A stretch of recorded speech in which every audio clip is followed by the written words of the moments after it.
los costos de la violencia. Esto es muy importante.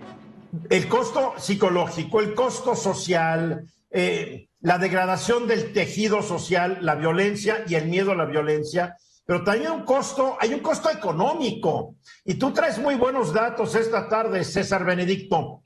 Sí, en efecto, el tema de la delincuencia, que se traduce no solamente en actos violentos, en este terror de salir a la calle y todo eso, sino que se refleja también en importantes números. Mira, Eduardo, por ejemplo, el costo de la violencia durante el 2020 fue de alrededor del 22.5 del Producto Interno Bruto. Estamos hablando de 4.71 billones de pesos, y eso significaría más o menos, a grosso modo, 36,893 pesos por persona al año. Y como el 80 y tantos % del presupuesto federal para ese año. Más o menos. ¿Y eso qué significa? Gastos en seguros, gastos en médicos, resarcimiento de daños, seguridad privada, un montón de cosas que van minando. ¿A qué punto? A que parte del sobreprecio que estamos pagando el día de hoy por un kilo de limón de 80 pesos tiene que ver con el pago de uso de suelo para que salgan los productos de estados como Michoacán. Ahora, cierto. Hay crímenes que tienen todavía, o delitos que tienen todavía una incidencia mayor. Por ejemplo, el homicidio, que había aumentado el 47.4%, es sobre el 7% sobre la media. Perdón, ¿aumentó este 47% en qué periodo? En el periodo de 2015 al 2020 tuvieron un aumento constante de llegar al 47.4%. Wow. Y esto nos sitúa 7% arriba de la media mundial. Entonces, sí hay un cuadro de violencia muy fuerte. Hay una mejoría constante durante el 2021. Lo debemos desde luego al encierro, a la cuarentena, que va a menguar mucho los delitos, especialmente los violentos, pero que no alcanza sino el 3.5% en términos reales de la mejora. Que durante el mes de enero empezamos a recuperar estas cuotas de violencia. Y para esto ya tenemos cifras. En el mes de enero hay una recuperación en los índices de violencia intrafamiliar ya cercanos al 60% y en delitos sexuales al 64%. ¿A qué me refiero? Yo no entiendo, porque el presidente se le había diciendo que somos un país de grandes valores, que casi como de las películas de Doña Prudencia Grifel y Sara García en sus casas, haciendo chocolatito en la noche para que llegara la familia y todos alrededor de la mesa se deleitaran con un chocolatito y una concha. Es la imagen que el presidente nos quiere dar del país, pero las estadísticas nos están demostrando que dentro y fuera de las casas hay mucha violencia. Yo creo que ya no hablamos ni siquiera de narrativa de la mañanera del presidente, sino del imaginario. Es decir, este mundo que está narrando no existe. Vaya, en cuanto a estas cuestiones de violencia, que no se van a arreglar con militarización, porque son crímenes que ocurren fuera del contexto de la delincuencia organizada. De noviembre para acá llevamos 8 ataques considerables de crímenes de odio homofóbico y transfóbico. Y eso está sucediendo hoy en nuestras narices, con cuotas de violencia sumamente altas que nos van a pasar la factura económica en los meses inmediatos. Luis Miguel. Hay un delito que tiene un enorme impacto económico, que no se considera de gran impacto comparado con secuestro y con homicidio, que es la extorsión. Claro. ¿Cuántos negocios simplemente tienen que pagar una segunda renta a un señor que de facto es el dueño, una organización que de facto es el dueño de la calle donde ellos tienen su negocio?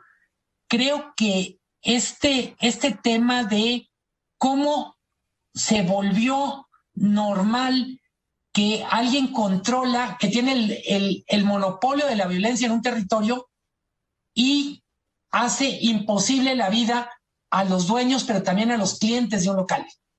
Y nadie lo denuncia por miedo, porque además saben que si lo denuncian es muy baja la probabilidad de que se resuelva su problema, porque muchas veces estos delincuentes organizados que controlan calles y cobran el famoso derecho de piso están coludidos con las autoridades de la alcaldía o del municipio o del estado. O sea, aquí no hay de otra. Si no, no te lo explicas. El Poder Judicial no sirve porque muy pocos de ellos comparecen ante un juez y muchas veces comparecen y son dejados en libertad porque por cambios que se han hecho a los códigos penales, muchos de estos delitos ya no son graves. Una persona en México te puede desfalcar $1 millón y no es grave. Así se ha puesto el país. Marco. Estas terribles cifras, hay que decir, son incompletas. Faltan sumar otras cifras. Por ejemplo... Bueno, es que porque no lo hizo, porque no hizo bien la tarea César. No. El número de desaparecidos, que llegan a más de 90,000 desaparecidos, no están dentro de estas cifras. Y recordemos que estas cifras tienen un problema de sesgo. Es el 93% no se denuncia. Entonces, imagínense si sumáramos todos los delitos no denunciados a las cifras que nos da César, sería terrible el daño económico. Y es lo que está pasando en nuestro país. Está pasando una tragedia con el tema de seguridad. Acuérdense que hay una cifra negra, que se habla de la cifra negra del delito. Y se dice que 9 de cada 10 delitos en México, pues no se denuncian. 9 de cada 10. Entonces, los delitos que están denunciados, si quisiéramos ser malitos, lo multiplicaríamos por 9. Tal vez de aquí, excepto el homicidio. Pero el homicidio tampoco podemos tener idea clara, porque dentro de los 90,000 desaparecidos que se acaba de mencionar, muchos ya están muertos, pero sus cuerpos no aparecen. Entonces la situación es más grave de la que la gente se quiere imaginar. Y estamos dando estos números no para que la gente entre en pánico, sino porque con estos números tenemos que ser más exigentes con nuestras autoridades. Porque ya basta que llegó el presidente municipal y todo el mundo le aplaude para quedar bien, aunque no haga nada. Ya estuvo bien que nombren de embajadores a exgobernadores que no supieron combatir el delito en sus estados y que se les da un premio únicamente por consideraciones políticas. O sea, no puede ser. Tenemos que protestar, tenemos que exigir, o el país se lo va a seguir llevando la tristeza. César. Bueno, para completar la tarea que me encarga Marco, habría que decir dos cosas importantes. La primera, toda esta cifra negra está rebotando en que los gastos de la violencia, las extorsiones, todo esto, las estamos pagando los consumidores en unos casos, como lo acabamos de hablar con el limón. Es decir, hay que incluir ya en los costos de distribución y de producción el costo de la delincuencia. Y por otra parte, relacionado también con la violencia, desde la guerra lo que le llamó la guerra del narco, Calderón, sumado a los años posteriores y a la fecha con la pandemia, hay 125,000 niños que han quedado huérfanos, que podrían ser adoptados, que no tienen los papeles arreglados porque no hay procesos judiciales, porque no hay procesos administrativos, y esos niños están creciendo fuera institucionalizados, cuando ya podrían ser adoptados. ¿Institucionalizados o en la calle?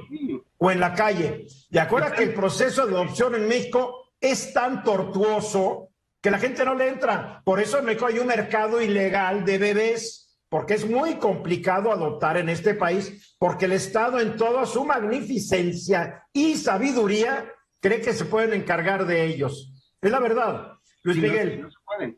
A los datos que ha dado César, que diste tú, Eduardo, habría que poner también este ranking de ciudades más violentas que aparece periódicamente, que nos recuerda una cosa: la violencia en México, la delincuencia, no ocurre con más fuerza en las zonas más pobres. De hecho, las zonas más violentas son ciudades que bajo ciertos estándares son casos de éxito económico.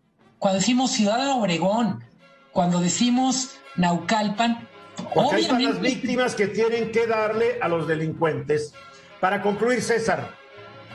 Yo creo que hay que estar muy atento a esta cuestión de la exigencia a las autoridades, sobre todo a los legisladores y a los jueces. El nudo ciego está en los jueces que no están resolviendo como deberían. Sí, nomás que el Poder Legislativo no le da dinero a los jueces. Esta fue una producción de Grupo Fórmula. Encuentra más contenido como este en radioformula.mx.